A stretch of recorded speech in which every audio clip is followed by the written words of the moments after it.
My name is Eric, and I'm going to share with you a true event that happened to me one night during my senior year in high school. This is a night that left me scared, not only on the outside, but the inside too. This is the night I truly made the worst decision of my life.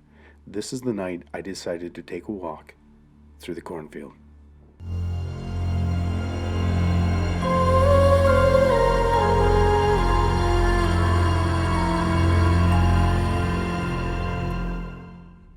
I was an average high school teenager. I was an honor student with lots of friends. I was an all-around athlete who played football, basketball, and of course baseball. I had a girlfriend that I thought I loved. I never touched drugs or alcohol. That is, as long as you don't count the time that me and my cousins snuck some beer during the summer barbecue. And like most guys my age, I thought I knew everything. Boy, was I wrong. I used to live in the Detroit area, but I moved in with my grandparents just before high school. They lived in a small town in the middle of Michigan. This is one of those small towns where if you drove through it and blinked, you'd miss it. I had chosen to go to school there because, with it being a rural area school, the classrooms weren't as packed, there was no gang or drug problems mostly, and because my parents, grandparents, and just about all the rest of my family graduated from there. Being a small farming community, there were a lot of big open fields everywhere, including one across the street from my new high school. I knew this 80-acre field well because I had crossed it many times. You see, just on the other side of the field was the road my grandparents lived on. I could see their house from the school. I would avoid cutting through the field on really bad snowy days or when the field was muddy due to rain or melt off. But on most days, the field saved me about 30 minutes of walking. For the first 3 seasons I lived there, the field had soybeans growing in it. If you have ever seen the soybean crop, it's about waist high. Moving through it was not hard. This particular year, the farmer planted corn. The farmer also placed scarecrows throughout the field on tall poles above the corn. By the time my senior year started, the corn was so tall that you could no longer see the house from the school. Now, for some reason, I remembered that I just couldn't bring myself to cut through the corn. Maybe it was because I was worried I might get turned around or walk out of the field totally on the wrong end. But I will admit, it's most likely due to an old movie I once saw about a cornfield and a bunch of crazy kids. The crazy-looking scarecrows the farmer put up only added to my fear. I felt more comfortable walking around the field. Soon enough, the crop would be harvested and I would get my shortcut back. One night, around 6:30 in the evening, football practice had just ended and I was about to start the long walk around the field. It started raining. Unlike today, where everybody has a cell phone, we didn't have them back then, so I couldn't just call for a ride. I knew it would be dark in about 20 minutes, and I would be getting drenched. I thought, screw it. I started for the corn. I pushed my way in, and after going about 5 or 6 rows, I remember thinking how quiet it was. Not really quiet, but muffled.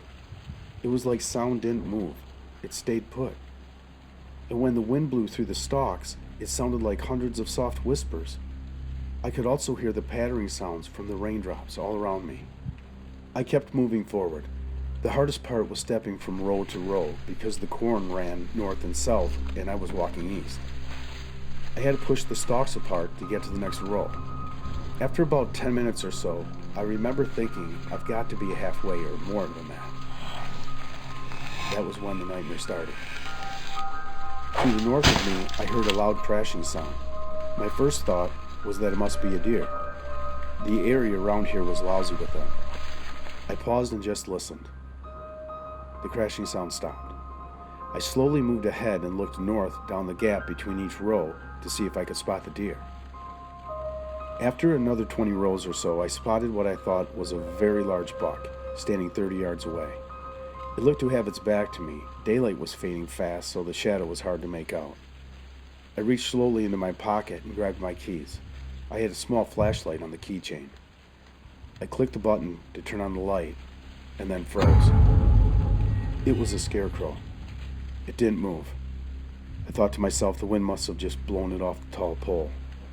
I just kept walking and thought to myself, it's bad enough that I have to see these freaking looking things on poles, and now it was on the ground, which was more creepy yet. As I kept walking, I heard another loud crashing sound, the same as I just heard. I continued on a little faster now, crossing and crashing through the rows of corn when I tripped over one of the stalks. I was on my knees getting up, and as I did so, I glanced down one of the rows of corn. Another scarecrow had fallen down off the pole, and it looked like it was leaning on a corn stalk.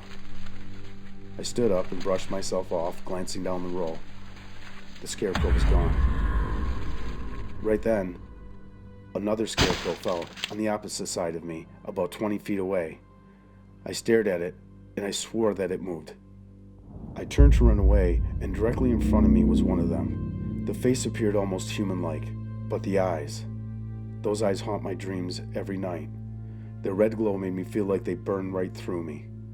I instantly panicked. Before I could even think about running, this monster launched itself at me and knocked me to the ground. Pain shot through me. I felt its claw rip deep into my thigh. As I tried to get away from it, I kicked out hard. I was able to catch it in the chin. The kick knocked it off me just enough to get free. I saw it close up. It had these long arms with fingers to match. At the end of the fingers were black, claw-like nails that had to be at least 5 to 6 inches long. Running away, I could hear it chasing me. I didn't dare turn to look. I remember feeling the blood pour down my leg. There was pain in every step. Just as I thought I was getting away, I felt this nail catch the back of my jacket, just as I burst out of the cornfield and onto the road. Behind me, the beast appeared to stop. Then it gave the most ear-piercing screech. I turned around to see this thing stand up and glare at me with those haunting red eyes. After it gave me one more mean snort, it turned around and ran back into the corn. I told everyone what happened, but no one truly listened. They believed that I spooked a buck in the field, and instead of running, it turned and attacked me. It was the buck's antlers that destroyed my thigh. Due to the blood loss and shock, everyone insisted I imagine the rest. Over the next couple of weeks while recovering, I would stare out the window at the cornfield, but I never saw my attacker again. Even as the farmer came through with his combine and took down the corn, I was expecting to see it run off. But nothing. Now, I'm a 48-year-old father of 3, and I have a grandson. I live in Detroit and stay as far away from the cornfields as I can. Honestly, I don't even like driving by them.